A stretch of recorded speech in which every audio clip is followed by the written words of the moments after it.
Hi! So, magandang araw. So, ako nga pala si Lori Bethrica Plaza. So, ang video na ito ay patungkol kung paano lutuin ang puso ng saging.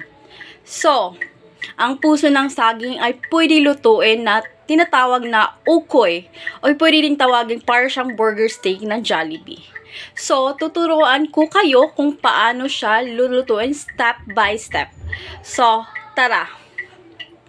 Learn with me.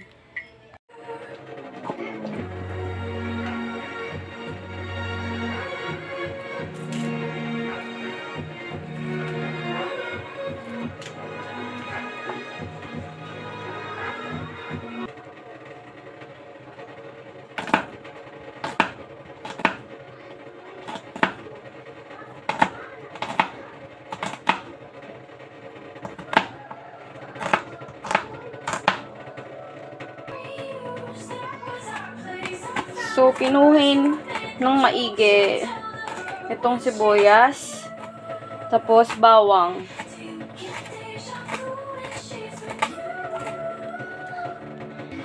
So, pinuhin ng maigi, mga ganyan.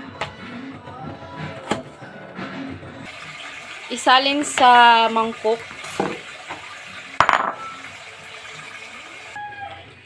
So, ayan yung pinaka-main ingredients, yung puso ng saging. So, ang lulutuin ko is ukoy or burger. So, para siyang burger. So, yan. Ang gagawin ko dito is pinumin ko muna siya. So, bali pala guys, ang ginawa pala dito muna is nilaga muna tong puso ng saging. Tapos ngayon, ang gagawin ko is pinupinuhin ko siya.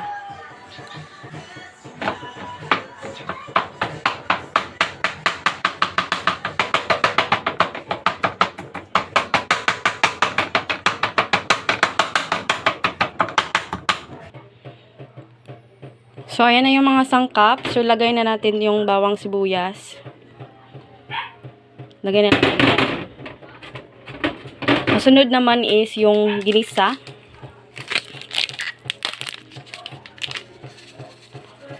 Dadamihan ko para mas masarap. So, na-try ko to kahapon and sobrang nagustuhan ng kasama ko dito sa bahay. So, gagawin ko ulit siya. So, lagyan natin ng konting asin, pampalasa. So, ito din yung pangalawang main ingredients, yung itlog. Dalawang itlog para mas masarap at mas maganda yung ano niya. So, ganyan lang. Tapos, ang next is i-mix mo lang yon. I-mix mo lang siya.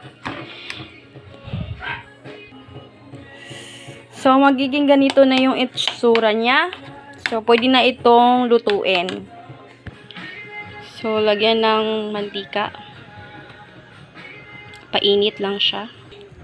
So, antayin lang na uminit yung mantika bago ilagay yung lulutuin. So, maglagay na tayo at ito ang ginamit kong pangsando kasi nakabilog na siya. Lagay na natin. Ganyan lang. Tapos, iulma mo lang siya kung ano yung gusto mo. Pwede pabilog or pwede rin pa ganito. So, guys, pwede din pala siya gawing bula-bula. Lagyan mo lang ng ground beef kung gusto mo. Pero para sa akin, since basic ulam lang naman siya, so ito lang ginawa ko. Tulad ng ginawa ko kahapon. So, yan na guys. So, medyo luto na siya yung sa kabilang side. So, antayin ko na lang na maluto yung kabilang side. Haanguin ko na din. So, ayan na yung finished product. May ulam ka na. Galing sa puso ng saging. So, may dalawang binigay na katanungan ang aming guro. So, ang unang katanungan ay bakit mahalaga ang wikang Pilipino sa pagtuturo.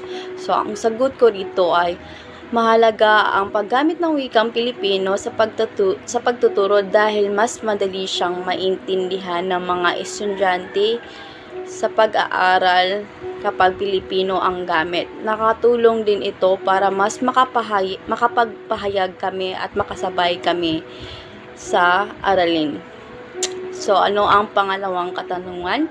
So, ang pangalawa ay, ano ang natutunan ng mga kaklase ko sa paksa?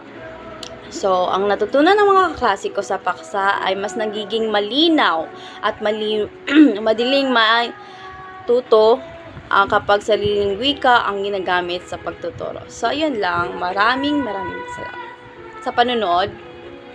God bless all.